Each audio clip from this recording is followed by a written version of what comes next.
Welcome back to DIVEBOMB IndyCar Podcast, and I think we've now got one more episode until Long Beach is back, so we are almost over our mini off-seasoning. So to celebrate the last off-seasoning, we're going to have the first episode of mid-seasoning as we sort of round up all the major news of the last couple of weeks or so.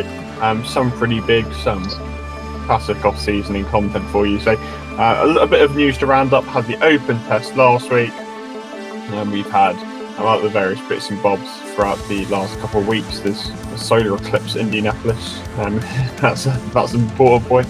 But yeah, plenty of stuff. So let's roll straight on into the big news of the last 2 or 3 weeks, which is that Prema Racing will be joining the series with 2 full-time entries, Chevy powered from 2025. I'm too ahead of myself. 2025, obviously really successful in the European side of things, very strong in particularly Formula 2 and Formula 3, and they've now decided it's time to hop across the pond, bring the total entries to 29 with 2 Chevrolet entries. Yeah, it's brilliant news. I mean, it really shows the health of IndyCar as a series at the moment, and I guess it kind of also continues to expand the European market, expand to the European market. I mean, I think Prema they've had discussions with the series. It was said for 6 or 7 months. They've been discussing this for 2 to 3 years, and I personally think they will come in as a competitive outfit. They're such a high standard of a team. They've got, I think it's 80 championships in 40 years across their various exploits, covering, well, mostly kind of junior motorsport. And I mean, they've now expanded a little bit. They've got a few partnerships with sports car teams as well. They said they want to be a protagonist. They don't want to just make up the numbers. And yeah, it might take a little bit of time to get to that front running stage. And you know, they're aware of the shortcomings. Last time a team moved up from that world, the F2 world, it was Callum, and they're kind of aware of the shortcomings. That they know that they've got to respect the American culture, I think is how it was put. And yeah, no, I think their thinking so far is very shrewd. They want an experienced driver alongside a rookie for their lineup. They've made that very clear. They've got already quite a lot of links to drivers in IndyCar: Felix Rosenqvist, Marcus Armstrong, technically Callum Ilott from the current crop. I think they've had their former drivers kind of mentioning that this is something they wanted to happen, or they were pushing to happen. So yeah, top personnel there as well. René Rosin, who's the team principal, he's kind of going to be overseeing it all. They've got Piers Phillips on board, who was I think he was former president at Rahal Lessman-Lanigan. So yeah, overall, just it's great news. It opens up opportunities from that European pipeline, maybe drivers that won't get the F1 chance. It offers kind of a link to the F1 ladder in that sort of world, and hopefully can increase the respect that there is for IndyCar. And yeah, it's just brilliant news. I'm really happy with it. Yeah, like you said, they've got the links to some of the drivers. Felix Rosenqvist, he was joined in, I think it was 2015. He was in Formula 3. He had 13 victories, 24 podiums, and I think 17 poles. And yeah, he was just a good driver kind of there, and he kind of knows them already. And I'm not saying he's moving or anything, but stuff like that, just kind of know teams. That makes no sense, but you know what I mean. And then there's also Marcus Armstrong. He was in the Italian F4 in 2017, finished second in Formula 3 in 2019. And then Ilott also won, I think, 6 races, 10 poles, and en route to finishing 4th in Formula 3 with the team in 2017. So they've had that success with the team, and kind of maybe they can bring that over. Obviously, it's different championships, but if they can have that success with the drivers in other championships, then I feel like they kind of can bring that over. And you know that they're a good team. They're not like mid-pack. They're a good team, and I'm excited to see how they're going to do coming over into IndyCar. Yeah, I'm not really sure how it's going to translate from Europe. How linked will they be? Obviously, they're running out somewhere in the States. I can't remember where, but somewhere, probably Indiana. They're running out of how linked that's going to be to Europe. I don't know. Will we see F2 crops straight away? I'd probably say not, but you don't really know. They will probably want a few years just to find their feet before they sort of create those links. But it's good news for the series. It's really encouraging for sort of all the parties involved. It's a statement move by Prema, and hopefully one that might encourage others. Obviously, bar McLaren, all the teams in the series are very US based. They're all sort of family owned teams from IndyCar, so it's good to see sort of someone else make this venture to try and join the field and hopefully be competitive. We're not going to kid ourselves. We probably aren't going to be at the front by the start of 2025, but they've got obviously a lot of experience and a lot of success. And how you think for a team of their pedigree, that success would translate elsewhere. So, sort of suggestion is year one, we're going to see an experienced driver alongside sort of a newer face.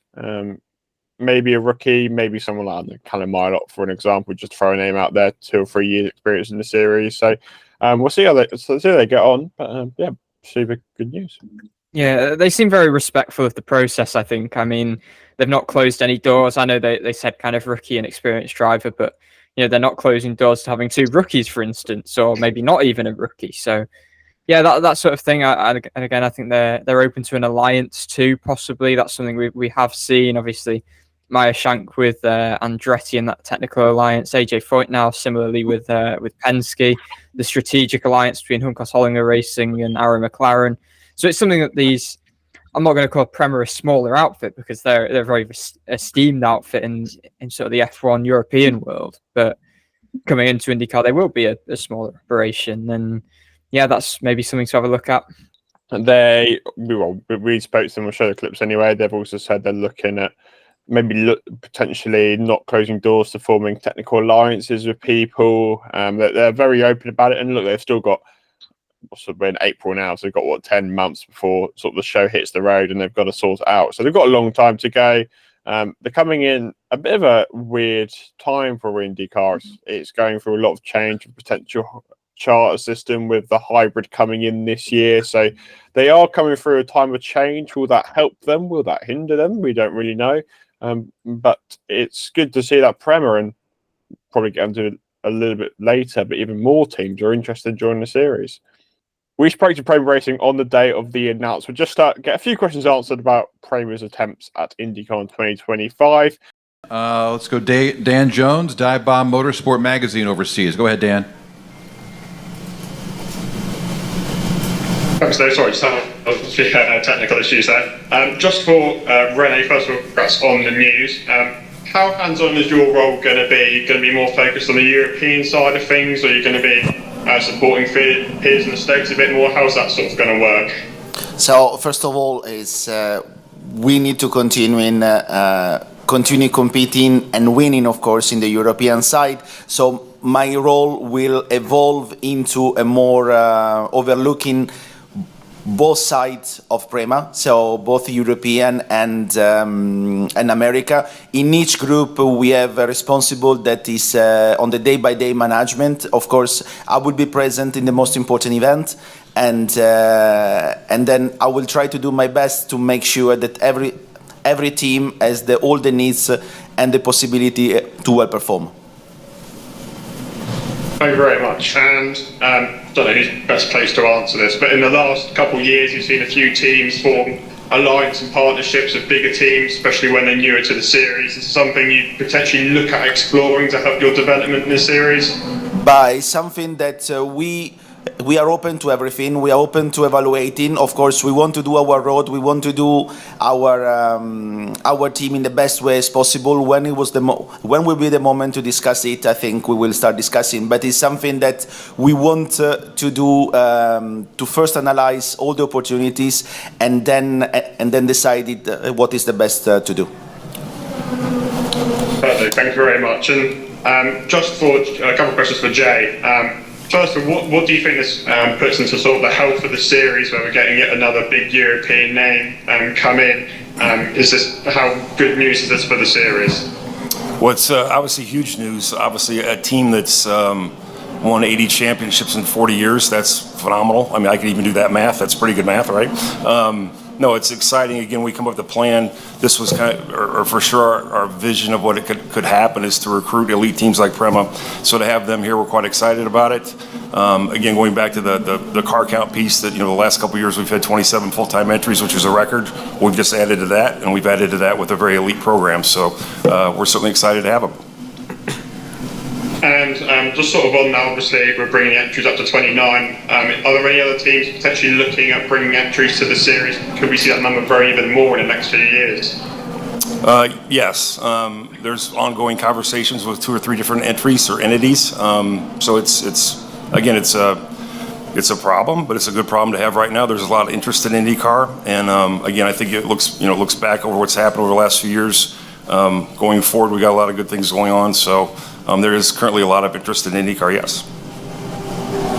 Great news. Well on the announcement, and thanks for your time. Thanks, Dan. Thank you. Thanks Dan, for joining us. So I think it's certainly interesting what Jay Fry mentions about having not just one more team interested, but 2, possibly 3 more, I think he said, entries or entities interested in joining the series. And it does kind of reach a point where you're going to have to consider, what is the limit? Because he said there is going to have to be a limit, but it doesn't seem they've kind of decided what that limit's going to be yet. I think there's going to be, there's going to have to be kind of questions asked about, can you extend pit lanes in some places to account for a greater field? Or then ultimately, you're probably going to have people that don't qualify for regular season races. And this is where the charter system comes in, and those that get a charter, are eligible for a charter, can buy a charter. I think Prema said that they're aware of it. They're going to have to discuss it with IndyCar. You're going to have teams possibly like Prema who all of a sudden have entries that aren't locked into the field, and you may be going to be competing against, I don't know, or within maybe 5 cars to possibly not make the field for a normal race, which is, quite something. And I think IndyCar's almost too healthy for its own good in that respect. I know there's certain aspects of the series that people have been quite negative about, but in terms of the interest from teams wanting to join, it's at a very, very good stage. I think Jay Fry kept kind of mentioning, it's a problem, but it's a good problem, and it is a good problem, but it's a problem that they are going to have to fix, because you already have issues of some tracks being a little bit too short. You have chaos in practice, qualifying, impeding, all of that sort of stuff. So I think the charter would feel a little bit unfair if only 4 or 5 cars were kind of having to battle to make the field, and I suppose that would kind of negate the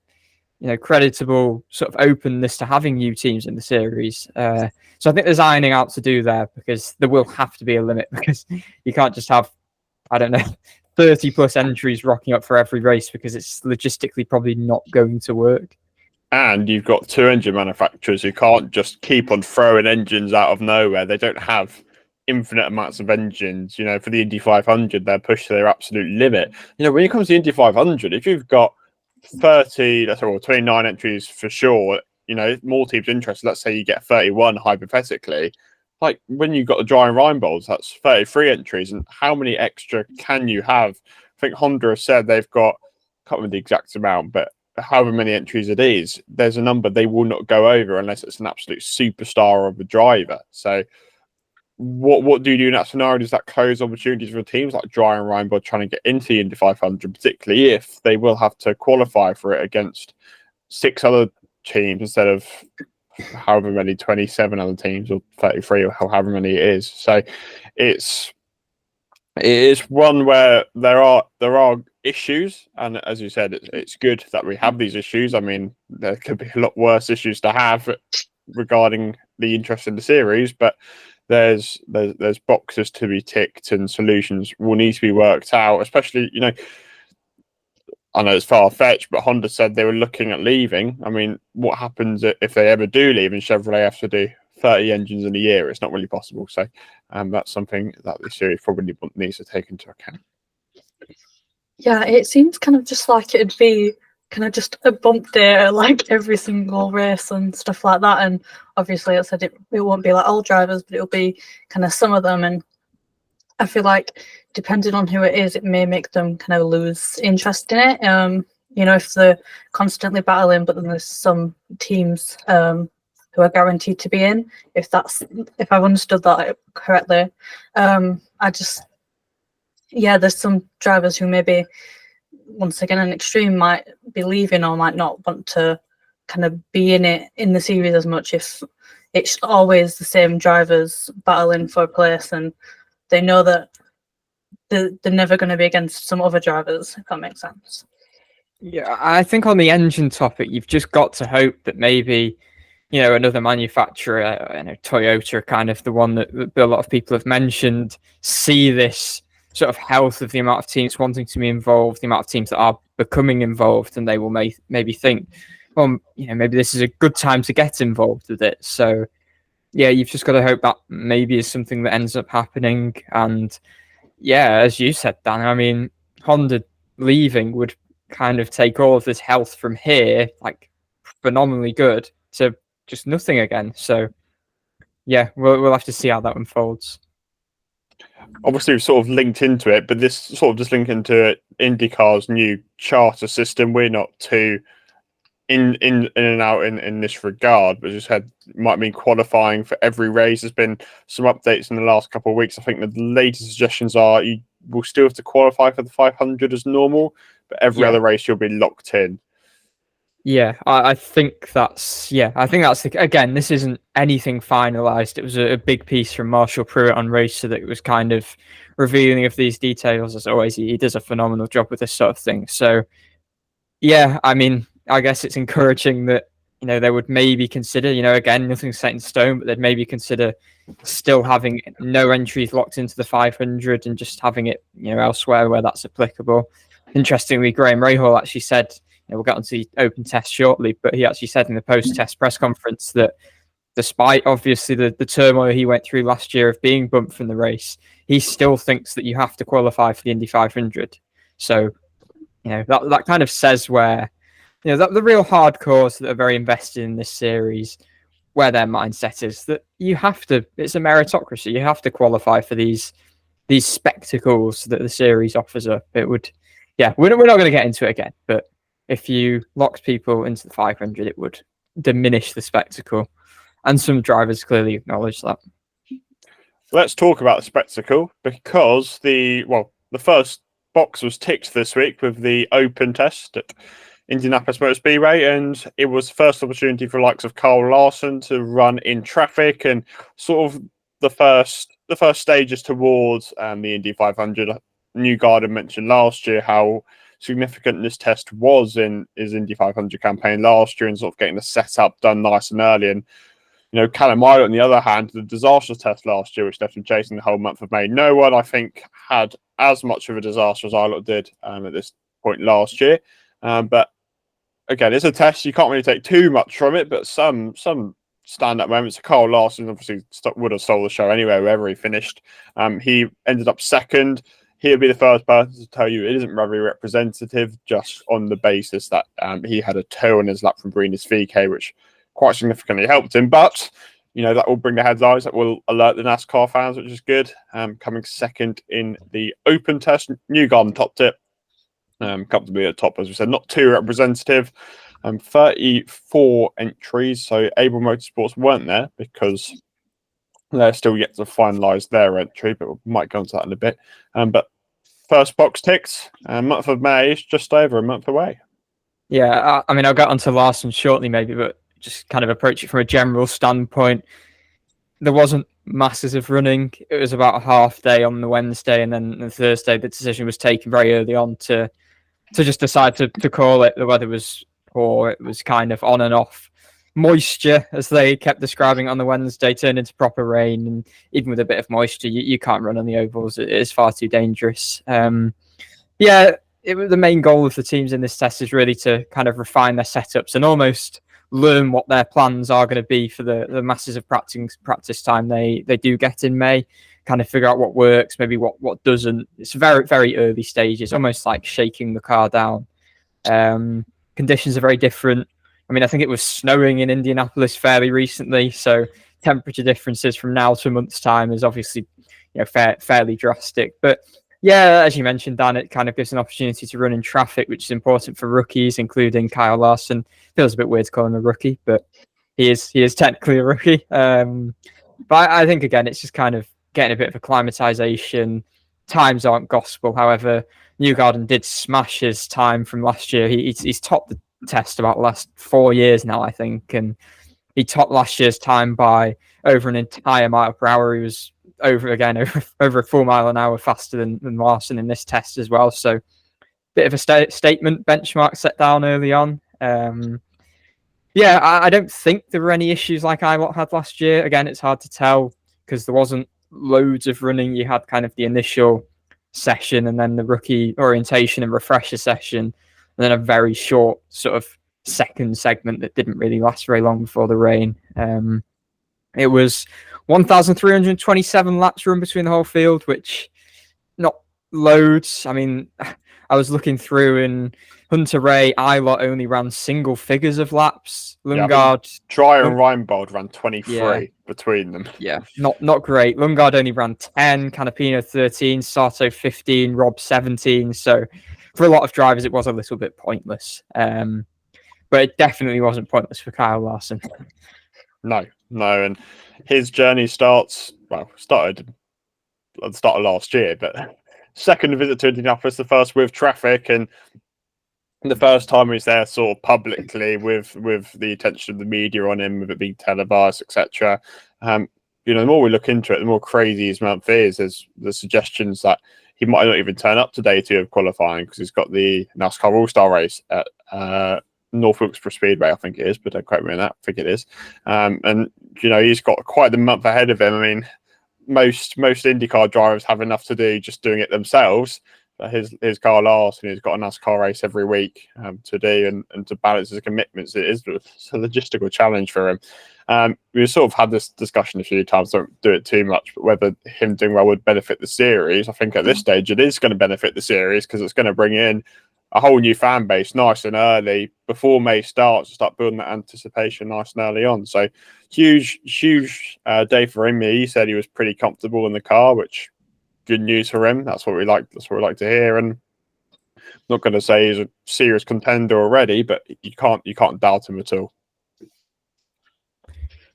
Yeah, I mean, I'm just super impressed with kind of how he's approaching it. He seems very calm. He seems incredibly composed, really. I mean, he's not getting carried away. A driver that comes and runs with other cars on track for the first time and smacks it second fastest, you would immediately think, oh my gosh, they must be, on top of the world. But I guess it maybe speaks to the high standards he holds.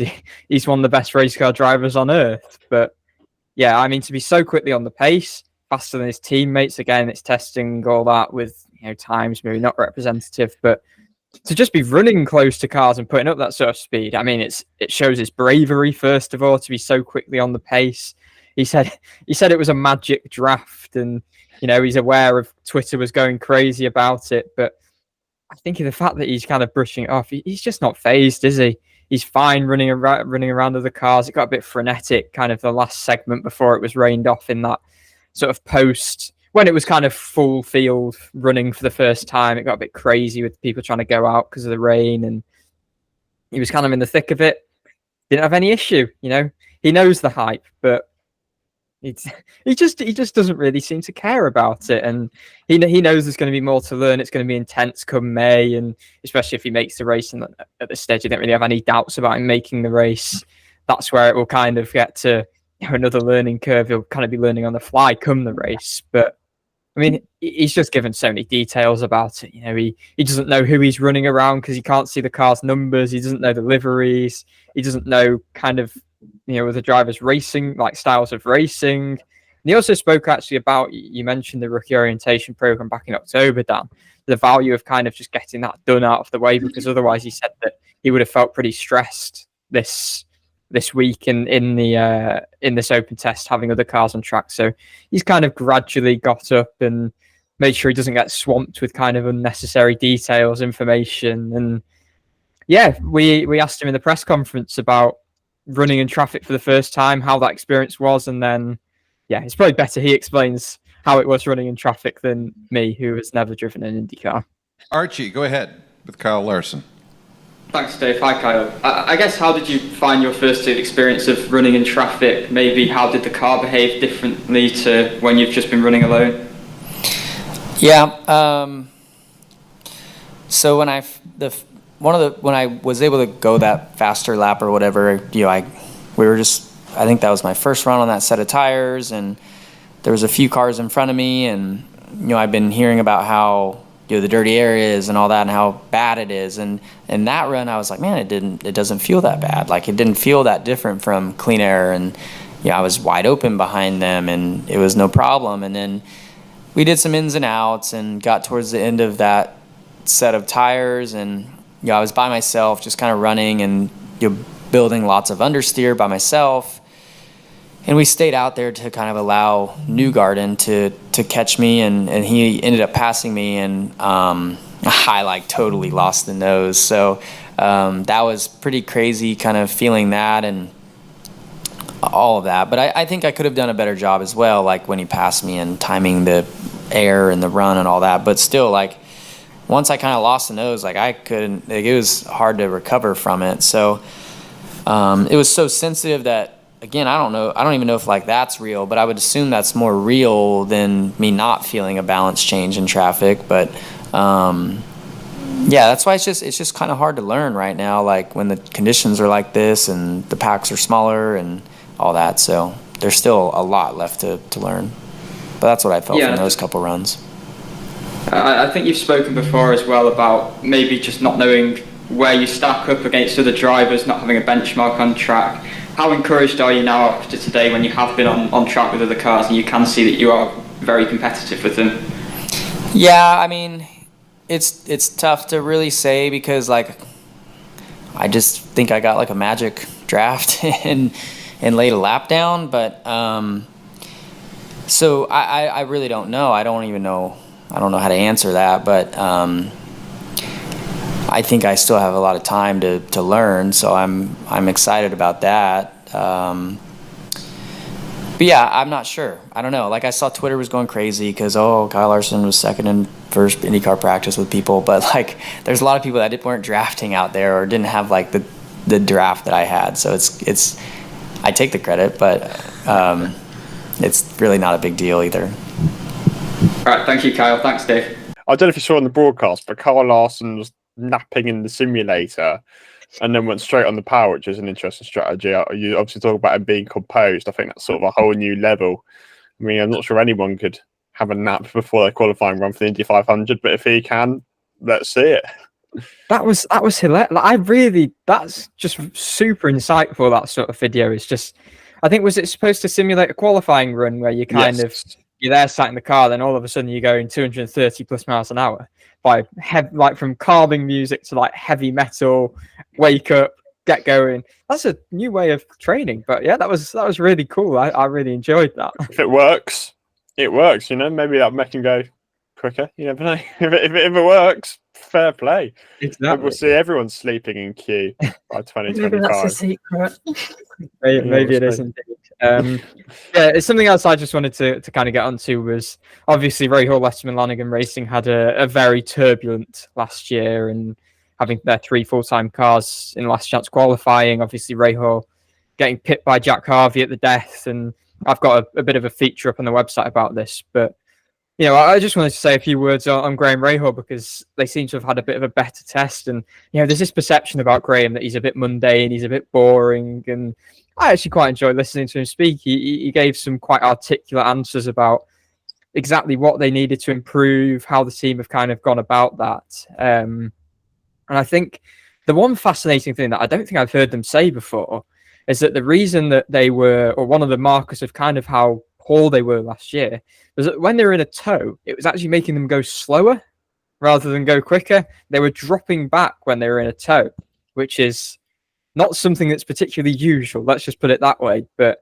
yes, obviously limited running, limited race running, but he feels like even when he's a hole straight behind a car, it's actually kind of sucking the car in. They are getting faster and, they're accelerating in the tow rather than getting pushed back. So it's a good starting point. They've put in a lot of work over the off-season. I think they feel like they've kind of got some sort of early vindication. I think last year they just felt there was some intricacies that were a bit wrong, that they almost committed to going down one route and then kind of got so far down that route that they just cornered themselves. And fascinatingly, he actually said that he felt like even when Takuma Sato won with the team in 2020, when he was in contention for the win before an incident in 2021, he feels like the team was still kind of, what he said, were getting slower at that point, and they were on kind of a downwards trajectory, and he'd been saying this. So he actually noted that being bumped was almost a kind of blessing in disguise. It's almost a benefit to them in some way, because it's given the wake-up call that he's kind of felt for a while that they've needed. But he's been very sort of, he's not been critical. He said the owners are very committed to kind of helping out. And yeah, I asked him about his emotions returning to Indy, obviously, after as I described earlier, the turmoil of last year. And then I also asked him about the benefits of having Takuma Sato on board in a fourth car rather than streamlining the team, as we've spoken about a little bit. So here's Graham Rahal. Thanks, Nate. One more, Archie O'Reilly from DIVEBOMB Motorsport Magazine across the Atlantic. Go ahead, sir. Thanks, Dave. Hi, Graham. I guess just what are the emotions coming back to the IMS Oval after last year, and what are your confidence levels like, and I guess your motivation heading into this year's event as well? Well, I mean, I feel very confident here. I mean, you've got to come in here with the belief that you can win. I firmly believe if you come to the Indy 500 just to compete in it, you shouldn't be here. It's just like if you're going to go race in the Daytona 500 just to do it, or Daytona 24-hour, Sebring 12-hour Le Mans, there's no point. It's not fun if you don't have a chance to win. That's the reality. And so for me, I feel really, really good about where we're at. As I just talked about with Nate, where we've developed to, I think we've got, some strong opportunities ahead of us. And I'm excited to get back for May. For me, this is circled on the schedule every year, but as all of you guys can imagine, this race, for me, it means a lot more than it did, maybe ever before. To have the opportunity to just get back out here and try to qualify and put ourselves in a really good place, I think is going to be key. And I think the team's done a great job. So we'll see. But I can assure you that the feeling at the end of today, even after 5 or 6 runs versus where we were after the first day of the spring test here, is a very different vibe within the team, and I hope that will keep a positive outlook as we go into May. And just harking back to what you were saying about Takuma, can you just maybe weigh up the benefits of having him in a fourth car as opposed to just having maybe a more streamlined 3-car operation?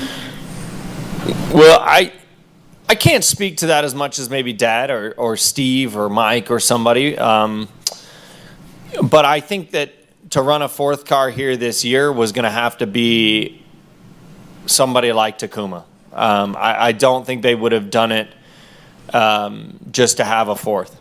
I think we've learned our lesson in that regard. And when the opportunity started to come up with Takuma, I don't know, a handful of months ago was probably the first rumbling I heard of it. It made a lot of sense. Takuma has a great relationship with Eddie Jones, who's his engineer. Eddie's worked with Takuma and I back and forth for 7-8 years now. So Eddie and Takuma have got a lot of trust and faith in each other and what they can do. A lot of the guys within the team know Takuma well. A bunch of them won it with Takuma. And so he was the right fit. I'm not sure that RLL would have done it otherwise, nor am I sure that Honda would have done it otherwise. I think that's a critical part too. Engines are definitely at a premium right now. There's a reason there's not 40 cars in the field, and it's not because there's not interest. Getting engines is hard right now, but again, Takuma was a great fit for us, and I'm excited to have him. One of the last times we were together here is when we finished first and third. And, I think he's going to be a great asset for us in May. Thank you, Graham. Cheers, Dave. I was just going to say, I always find it funny we talk about Rahal being bumped and then he raced anyway, which is kind of funny. And then he had that really crazy start. Didn't his engine not fire or something? He almost missed the start. He had quite the bump. And then he had the ghost collision of Stingray Rob. And it was eventful, wasn't it? Oh my, it was a month and a half of Graham Ray. We didn't have 11 rows of 3 at the start because he was in pit lane. Rolls out a lap behind everyone and maybe 2 laps behind everyone. Then was he involved in the incident at the end as well? He was, yep. So, right, to be fair, I'm impressed he made it that far. I mean, what he must have been going through when he was sat in the car which wouldn't fire. Oh my word, he goodness. had quite the And week. just the whole month as well, switching from a Honda team, obviously, to a Chevy team. It was one of the stories I think we'll probably reflect back on in decades to come about, wow, that was, some month. I just wanted to get onto a few honourable mentions from the test. Christian Rasmussen was inside the top 10. Obviously, the times, the timesheets are essentially toe times. You've got to look at the no-toe times. I haven't seen the no-toe times, to be honest. But one thing I do know from the broadcast was actually Tom Blomqvist was top of the no-toe speeds for a period, which was pretty impressive. I thought Maya Shank looked generally quite impressive again. So, yeah, can't tell much, but there's a few honourable mentions from my side. Yeah, fair play. Nice to see some rookies right in the mix straight away, including podcast guest once, Tom Blomqvist. They always get the special mentions to our two podcast guests. Talking of Indy 500, had what we expect to be our penultimate confirmation of driver, which is Catherine Legg is back. Obviously, we talked about RLL last year, and she was the standout RLL performer. She was the pick of the bunch in the team, but she's with Dale Coyne Racing this year in the 51, which was driven by Colin Brown in St. Petersburg and Thermal. No idea he's driving it in Long Beach. You probably won't know for another week. We'd actually have to work that out because this is the last episode before Long Beach. So keep your eye on the DIVEBOMB website for who drives that car, because we don't know. But back to the Indy 500, Legg is going to be in it for the Indy 500. It's a fourth Indy 500 attempt after 2012, 2013, 2023. And she's back this year with the first beauty company to sponsor a car in Indy 500. It looks like ELF, but I think it's supposed to say ELF. So no, I think it's L. It is ELF, right? Okay, but they've got full stops in the middle of them, so it's very, very confusing. But it's a funky car, bit of red and pink and black. It looks quite nice, I think. But anyway, yeah, she's back. Obviously going to be alongside Node and Siegel in the team, and yeah, there we are. Penultimate confirmation. We hope. Hopefully it's not last, but it does also mean we will have a requirement to bump, because that is the 34th confirmed entry. So, good to see we've got bumping back on the cards as well. Yeah, you kind of mentioned the kind of beauty cosmetic and companies coming into motorsports, and I think it's one of the first in IndyCar, but it has kind of been in other series, and I know we're not here to talk about other series, but I think it's kind of just the whole jump of it, I think, is something kind of to talk about, and to kind of, it's bringing the idea of that it's not just a man sport, if that makes sense. Like, we've already got some of the drivers, and we've already got some of the commentators, and we've already got kind of the content creators around it to kind of bring that awareness. But to kind of have a beauty company kind of as big as kind of ELF, I think is a really good thing, especially just for younger drivers, and to kind of get people involved and to encourage them, and to kind of, it might bring more younger female fans in, or not even younger, just female fans in, to kind of see, well, if they're doing this, then why are they doing this? And maybe just, I'm not saying they're going to watch it just because a sponsor, but it might just get more people kind of talking about it, and I think that's something really cool.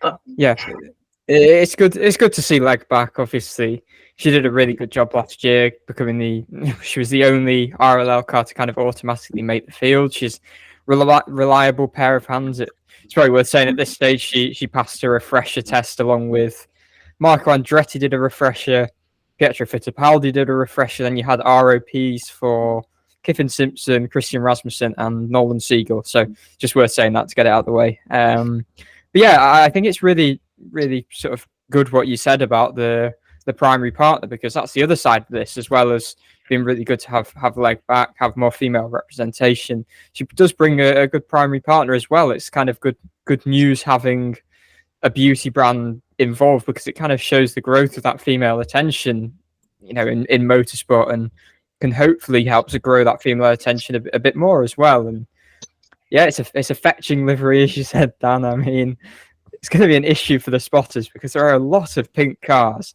Connor Daly had a pink car also revealed this week, with some classic confusing AI crypto-y type sponsor that nobody understands that Daly trying to explain it to people has actually, I think, confused people a little bit more. But we'll ignore that and say kudos to Catherine Legg and Dale Coyne Racing and everyone involved for picking up. I think it's good to have that sort of sponsor involved. Well, it's good for Coyne to have a sponsor because that car hasn't been sponsored all year. So whatever sponsor it is, Coyne have made some good progress. So yeah, I mean, as you said, pink cars are going to be a pretty interesting one to win. But Daly never fails to disappoint with his sponsor because it's always some far-fetched, random, really niche company. I'm not sure many people have a use for, but Polka Dot are going to make profit from it. But we've got Legg, Daly, the Meyer Shanks. Well, only two of them because I think Catherine Evans' cars are white this year, and Carl Kirkwood. So not confusing at all. And they're all pink and white. There's not really any pure pinks. They're all just pink and white, which would be fun. So I'm just trying to find the explanation of what Polka Dot is, Connor Daly's sponsor. It keeps saying something about Web3, whatever Web3 may be. Polka Dot is a protocol designed to create a network of interoperable blockchains, whatever a blockchain is. This will allow independent blockchains to communicate with one another and work together. Ultimately, the project's goal is to build a completely decentralized web. The native cryptocurrency on Polka Dot is DOT token. So we don't know what it was. All I will say that is the only bit of this I understand is that the sponsor was voted for by the Polka Dot community. They voted to have Connor to sponsor Connor. Basically, it was raised within this community, whatever this Polka Dot world may be, and yeah, it's fan voted, and it will offer backing for him to do some NASCAR Truck Series races, I think, as well. Be across maybe other things as well. I think possibly, I don't know, did he mention Nitro Cross? Maybe I've got Daly's quote if that helps. Go for it. So he says DOT is essentially a currency. So Polka Dot is a network, a blockchain network, and there's a ton of DOT holders. So there's an opportunity then for DOT holders to vote on what the community does, Daly said. It's not a corporate marketing, it's a community. It's a group of people that are obviously wanting the Polka Dot network to be seen by more people to understand where and what it is. Yeah, it doesn't picture anything from that. No, I think that went in one ear and out the other. I'm not going to lie. Yes, I completely agree. Yeah, no idea. If anyone listens to the podcast, has any idea what Polka Dot does in the most basic of terms, none this like explaining it to a child. None this fancy cryptocurrency or blockchain or whatever it is. If you can just explain it. Imagine I'm an alien, we understand no English. Just explain it to us like that. We'd massively appreciate it. So thank you very much. Podcast trivia. If anyone wants any, Catherine Legg was born in the same town as myself. So if you want to do a bit of research, there's a bit of podcast trivia for you to remember in a year's time. So, fun fact. So, Catherine, you're welcome on to see your fellow Guildford. I don't even know how you say it, Guildfordian on the podcast. I tell you what astounded me. She's 43 going on 44. I thought Catherine Legg was a lot younger than that. I thought she was younger. But she has been involved. I think she was back in the sort of kart or IRL days. I think she did she was involved in that as well. But she had a really horrific crash at Road America. Yeah, I saw that. If you've never watched it, it's a really bad crash, and she just walks out of it absolutely fine. So she's clearly superhuman in some way. So yeah, good on her. British representation, some female representation. It's always good to see.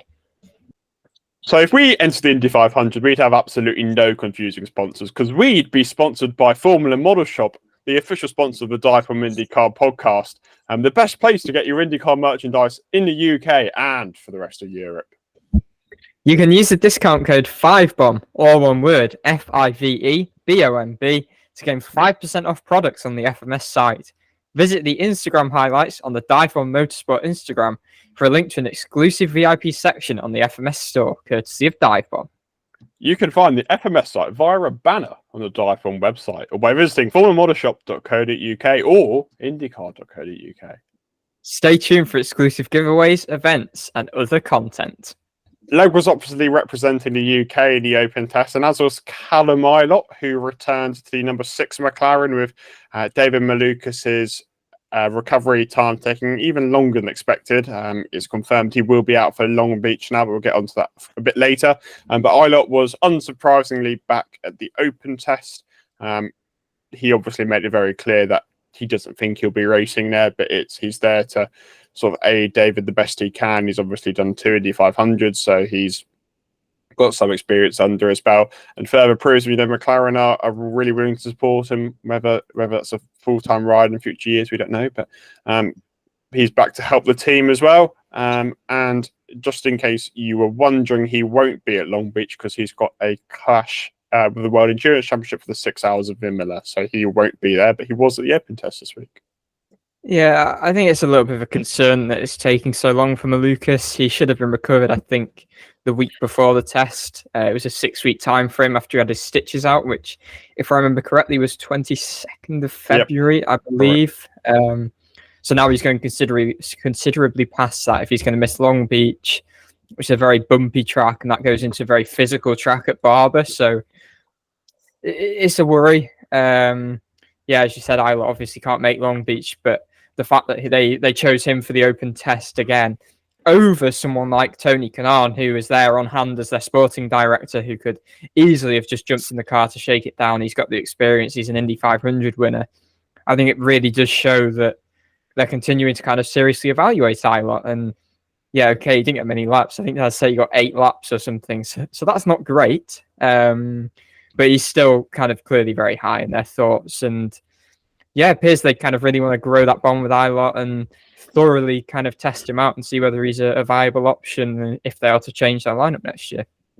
I think as well, I feel like I mention this all the time, but I think the more he kind of comes back with McLaren, like the more experience he gets, and also the more it just reminds other teams in the future that he's a good option, he's going to be there, and especially if the team is constantly kind of bringing him back, even like you said for tests when he's not going to be able to be in the race, it proves that he's good and to kind of keep an eye out for him. And yeah, the David Malukas thing, it's taken longer than we'd kind of expected.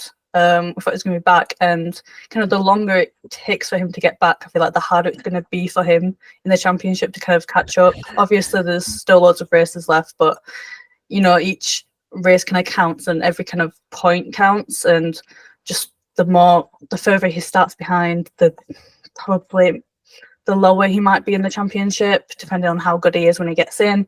And also, with the changes coming, he's going to be getting used to one car to then be getting used to another car, which is going to be maybe confusing for him. Who knows? Maybe he'll adapt to it well, maybe he won't. But like we just said, the more it goes on in the season, the less likely of a chance that he's going to be that he could have not necessarily be fighting the championship up the top, but kind of be one of the front runners.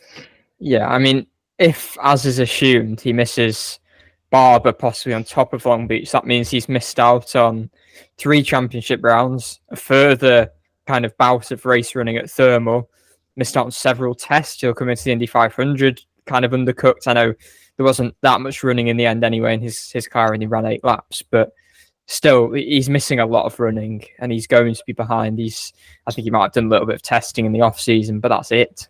And not good, not a good situation. Yeah, I am slightly concerned because it is unclear whether he's got a multi-year deal.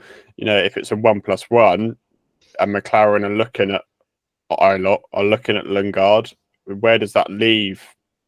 Where does that leave David Malukas? And they have to get up to speed very quickly, but it's such a competitive championship that isn't easy to do. And look at into David Malukas as a low-risk option for McLaren, but there's been suggestions that there's a maximum injury time in his contract. I don't think they'd get rid of him anyway because they haven't really given him a chance. But it's really disappointing to see, and he deserves an opportunity because he's excelled the last 2 years at Dale Coyne.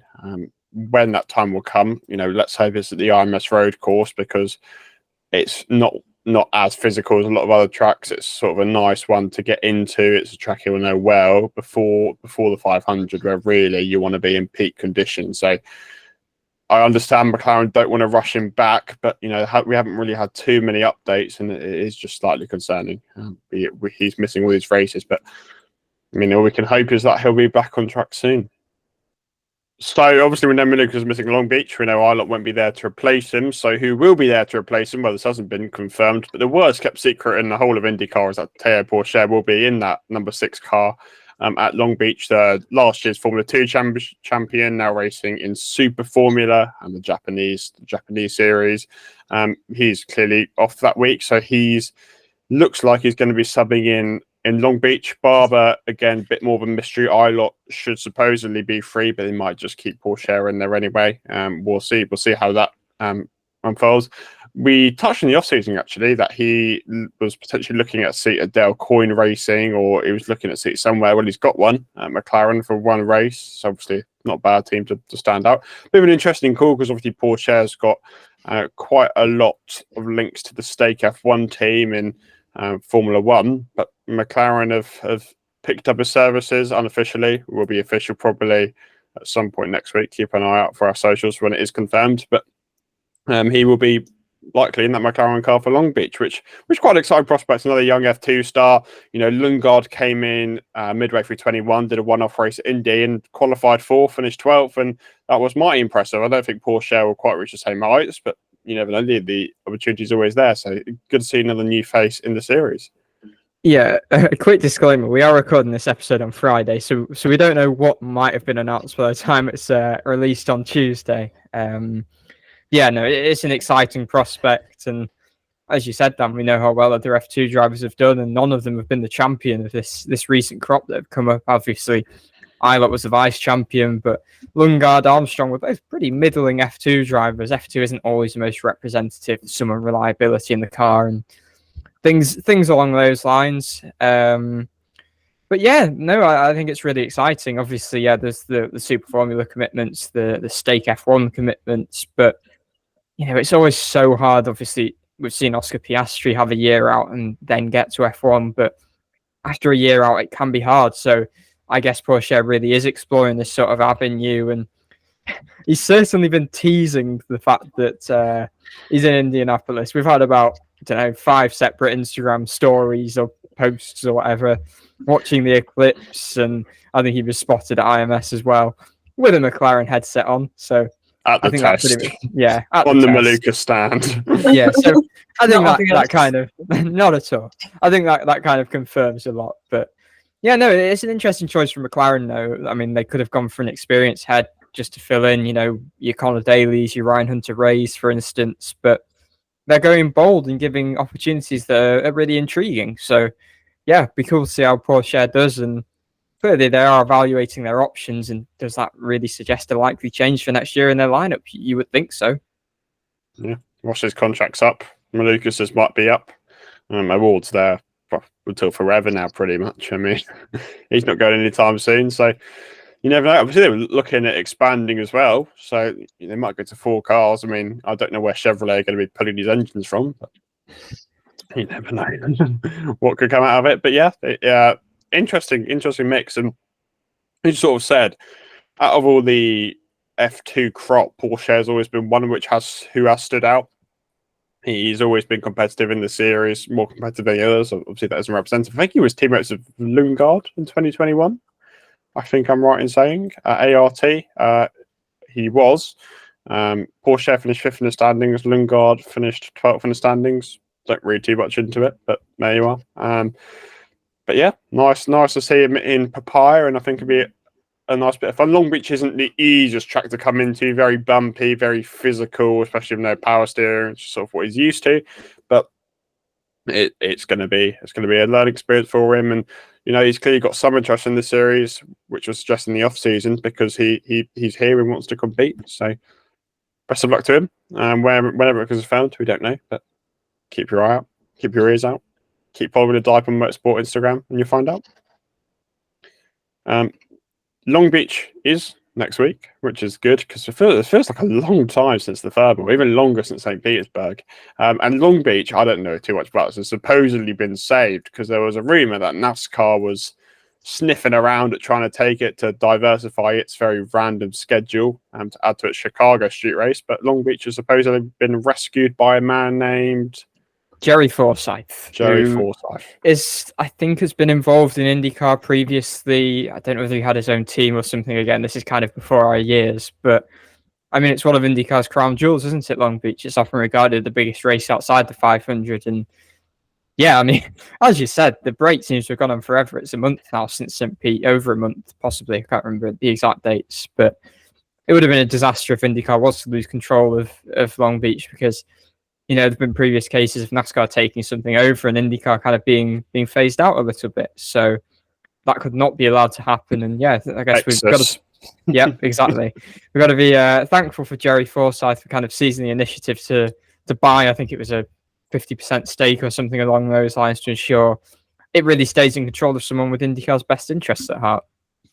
Yes, he used to own a team, apparently. He partnered with Barry Green to run Forsyth Green Racing in the Toyota Atlantic Championship. Apparently, Villeneuve came through your team. So there you are. I'm just reading this off Wikipedia. But yeah, he bought it from a chap whose surname is Kalkhoven.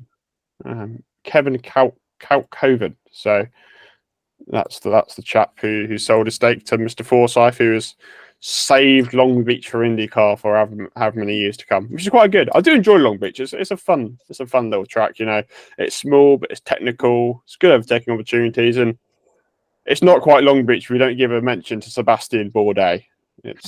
That overtake will still live long in the memory of the podcast. The overtake that was the best overtake ever. That actually ended up being the overtake that never was. But you know. Well, yeah, but you know, the listeners don't need to know that. So no, I mean it was silly, wasn't it? What was it? He crossed the pit line, the white line, or something. Because the straight's so wide, obviously you got the pit exit line, you can't cross it. But to be fair to Bourdais, there wasn't really much else where he could go. So. Yeah. It was phenomenal. If you've not seen it, search on YouTube. Watch it. I mean, I don't want to really watch it because you'll be flabbergasted, because he overtakes two cars around the outside, which you think impressive. I mean, that's a banging overtake, and then he just dives up this other one on the inside out of absolutely nowhere. It's incredible overtake. Please watch it. It is the best overtake I've ever seen, in my opinion. So. Yeah. And on Sebastian Bourdais, quickly, he is working with the number 4 car, Chip Ganassi Racing, and I think is similar to Dario sort of role. So that's something that came out of the test. Nice. Welcome back, Sebastian Bourdais. I mean, he's a podcast folklore gentleman for that overtake alone. 100 Days to Indy is also coming to Netflix, only in America. But there you are. I mean, it's better than nothing. But was it Paramount Plus before? I think. Yeah. So I think this is only the first season. Is only in the US.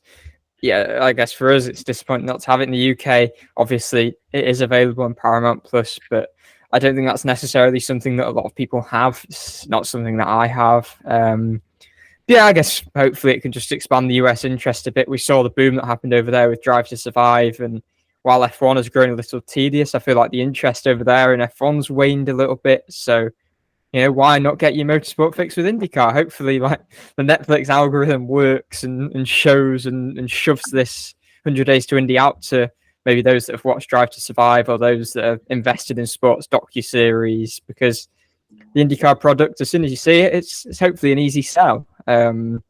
I just hope it doesn't kind of get hidden among the many things that are on Netflix. I mean, the NASCAR series did quite well. Yeah, exactly. And I think if this gains traction, then it could be pretty big news for the series, because obviously F1 was kind of unknown in the US, and IndyCar for a long while has been bigger than it. And yeah, you've just got to hope that, you know, they're gradually going up the ranks on streaming platforms from the CW to Paramount Plus to Netflix, and next step is for that to be global. I think as well, kind of it to make that jump, it means that it's got to mean that it's very kind of popular within itself. I hope, anyways. That'd be my take on it. And like I said, if it's getting more popular, maybe then, like I said, maybe the fan basis will increase and we'll get the recognition. And just hope that it kind of continues to increase. Yeah, I think the only difference between this and Drive to Survive, the Netflix series, the name's escaping me, but I think they were Netflix original series. This isn't a Netflix original series, so that could hamper it a little bit. We can hope. We'll have to see, I guess, maybe, I don't know, come the end of the year, how it's done and whether there is, kind of the TV ratings are going up. A lot of hype's been placed around Sebastian Wheldon in the last few years. He's obviously linked up with Andretti Global, son of the late Dan Wheldon. He made his debut in the USF Juniors, which is it's like the fifth tier to IndyCar. It's such a complicated system, but it is the fifth tier to IndyCar in some ways. Anyway, he had his first weekend at NOLA Motorsports Park and did pretty well. He claimed 2 victories and a second place, leads the championship by 10 points after the first round. So props to Sebastian Wheldon, a very good debut. Yeah, I'm really glad to see that the family is still so invested in racing, kind of to try and carry on Dan's legacy almost. Because, yeah, Sebastian's racing. I'm pretty sure he's just turned 15. It looks like he's at the start of a pretty quick rise. His younger brother Oliver, I think, has been racing in the Skip Barber Championship as well. So yeah, it's really, really promising having those 2 race wins, leads the championship after this opening round of USF Juniors, and certainly very highly rated. He's sporting a Gamebridge livery as well. Mini Herter. Yeah, he is a bit of a mini Herter. He's a mini Herter and a mini Dan Wheldon as well. So yeah, it's just a nice feel-good story to finish off. Right, that's all we got for this week. So hopefully that should only be the one and only episode of mid-seasoning. We don't want to be clogging up the rest of the year mid-seasoning, because we have a lot of racing ahead. The next 2 weeks are going to be at Long Beach and then at Barber Motorsports Park. So we've got 2 races to review, and after that we'll be going into the month of May festivities ahead of the 108th Indy 500. So super exciting.